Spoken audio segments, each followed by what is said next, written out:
Hi, I'm Adam Watkins. I'm an information analyst for Improvement Cymru, and I'm going to talk through the Outcome Measures Collation Workbook. This workbook lets you collate data for multiple service users over time for a single outcome measure tool. It then helps you analyze that data and understand how service users' scores change over their time in your service. When you first open the workbook, what you'll see is this, the home sheet. There's a few things that you'll have to do before you can start entering and analyzing data.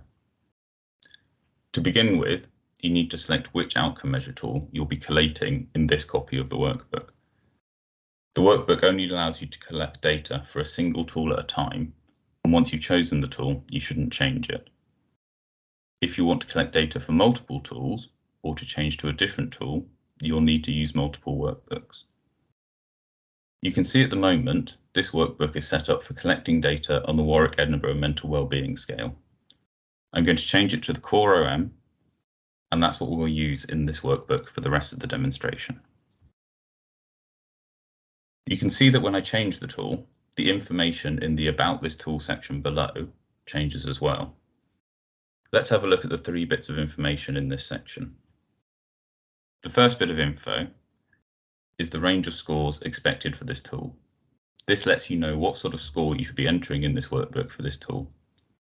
This can be quite important for tools that have multiple ways of representing their scores. You can see that for the Core OM, the workbook expects scores in the range 0 to 40. This applies both for the 34-item Core OM and the shorter versions like the Core 10. The second and third bits of information are about how to interpret the scores that this tool produces. The second tells you how big a change and in what direction is considered a reliable improvement in whatever it is that the tool measures. For the Core OM, a reduction in score of 5 or more shows a reliable improvement in the broader well-being or degree of distress for the person. The word reliable here can be tricky. It's about how good the tool is at measuring change, not about whether change is important to the person or even whether it will be sustained. Reliable improvement just means that we're confident that a real change has taken place. The final bit of info describes a very rough boundary between people outside of health services and people seeking help from those services for mental illness or distress. For the Core OM, we think that most people outside of health services have a score below 12. These bits of information will come up again later in the workbook when we're looking at how to analyze the data you've collected. The numbers that we've chosen for each tool often aren't perfect, but they're a useful guide for making sense of each tool's scores. Now that we've chosen the tool, we need to save the workbook somewhere appropriate. You'll usually need to save the workbook somewhere secure, safe, that's backed up, and where other members of your team can access it. This will usually be a network drive where you already store files for your team. If you're unsure about where is an appropriate place to save it, talk to your local IT department. I'm going to save it on my team's network drive.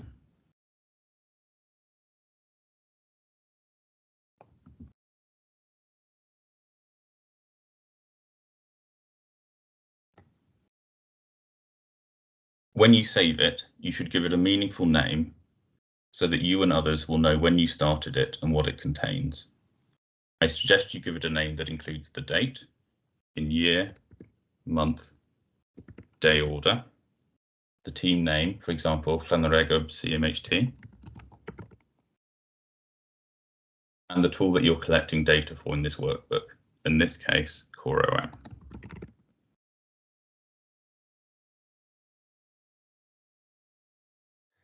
At this point, I've chosen the tool that I'm going to enter data for and saved the workbook in an appropriate place. We can now start entering scores for service users. If we click on the Data tab at the bottom of the window, we go to the data sheet in the workbook. The data sheet is a table with different service users on each row, down the table, and scores for these service users over time in columns across the table. I've pre-entered 2 service users with some Core OM scores for each of them for the purposes of this demonstration. Let's have a look at the information that we need to enter about the service users themselves. Each service user should have a unique service user ID. This is so that you can find them again when entering new data in the future or looking at how their scores have changed over time. Because it needs to be unique, you generally shouldn't use people's names or initials. Instead, you might want to use a local identifier from a different system. Sometimes people call these hospital numbers or PAS numbers. Using these identifiers can also slightly mitigate the impact of personal data disclosure if the workbook is somehow accidentally shared with someone it shouldn't be. Next, you can enter the gender and age of each service user. These can act as a weak check that you're entering data for the person that you think you are, but these attributes are also often of interest when analysing outcome data for various reasons. You are able to enter whatever text you choose to in the gender field, but I generally suggest using M and F for men and women, and perhaps N for non-binary people and X for people who don't want to disclose their gender. In the age field, I suggest you enter a whole number of years, giving the age of the person when you first started collecting outcome measure scores from them. I won't talk about the two custom fields right now, you can see here, but we'll come back to them later in the workbook. Now, let's have a look at how scores are entered for a service user. For each score, you'll need to enter two pieces of information: the date that the score relates to and the score itself. When you're entering a date, you should enter it in this sort of format: day of the month, followed by a slash, followed by the month as a number, followed by a slash, followed by the full year. So for example, for this date, 01/06/2021, and then once you've entered it, it will translate it to this sort of format, 01/June 2021. When you're entering the score, you should bear in mind the expected range that was shown on the home screen. There are various ways of representing Core OM scores, for example, but the workbook expects scores in the range 0 to 40. You can see that these two service users have had 3 scores entered so far. The tool supports up to 21 scores for each service user. If you do want to enter more than 21 scores, you might need to create a new service user record in a new row. The datasheet provides 2 columns that automatically show the first and last score for each service user. You can see that the first service user, with an ID starting with AW, has a first score of 32 and a last score of 26. Next to the last score column is another column which is showing a plus symbol.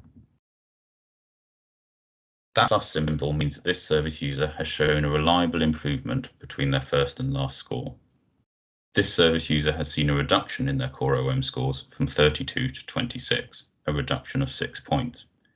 If you remember back to the home screen, for the Core OM, a reduction of 5 points or more counts as reliable improvement.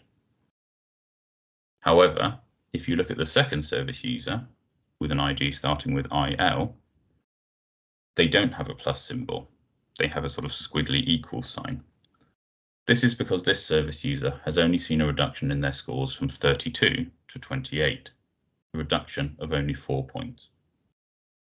This reduction might still reflect a really important improvement in distress or mental well-being for this service user, but this change in score is small enough that it could also easily result from the usual ebb and flow of emotions that people experience over the course of a day. The Core OM tool can't tell the difference with such a small change, and so we can't call it a reliable improvement. That's why IL gets a squiggly equal sign, not a plus symbol. What we'll do now is look at the pattern of change over time for one of these service users. To do this, we click on the Person Level Analysis tab at the bottom of the window, and this will take us to the Person Level Analysis worksheet. On this worksheet, you can see 3 things. The first, at the top, shows some identifying and summary data for the selected service user. You can see that this is very similar to what we were seeing on the datasheet. The bright yellow cell under row controls which service user we're looking at. At the moment, it's set to 1. Everything we're seeing relates to the first service user and their scores. If we change that to 2, we move to the second service user's record. See how the service user ID and all the other information changes. The other 2 parts of this workbook are the table on the left and the line chart on the right. Both of these show the same information, the service user scores, but in different way. This way of looking at the data can help you make sense of the service user's pattern of change over time. The chart shows that this service user has seen an increase and then a decrease in score over the 3 times that the core OM was recorded. The dashed blue line shows the rough boundary between people outside of health services and people seeking help from those services for mental illness or distress. If you remember back to the home sheet for the core OM, this was a score of 12, and that's what you can see on the chart. Finally, we're going to look at how we can make sense of the pattern of change between first and last scores for a whole set of service users at the same time. To do that, we click on the Aggregate Analysis tab at the bottom of the window to take us to the Aggregate Analysis worksheet. On this worksheet, there are also 3 things, but they're all quite different to what we were just looking at. On the left is the list of filters. This tells us what set of service users we're looking at. At the moment, all the filters are blank. We're looking at all of the service users entered on the datasheet, unfiltered. Next to it are a table at the top, and below that, a scatter plot. The table is showing counts of service users according to whether their scores have shown reliable change or not, and in which direction, between the first and last scores. This uses the same rule that we discussed on the datasheet and is shown on the home sheet. For the core OM, a reduction in score of 5 or more counts as reliable improvement, and by contrast, an increase in score of 5 or more counts as a reliable deterioration. The scatter plot below shows service users change between their first and last scores in a bit more detail. Each dot on the scatter plot represents a single service user. Their position on the chart tells us what their first and last scores were. Let's look at the blue dot, for example. If we look at how far up the chart it is, we can see that the last score is around 26. But if we look at how far right on the chart it is, we can see that the first score was around 32.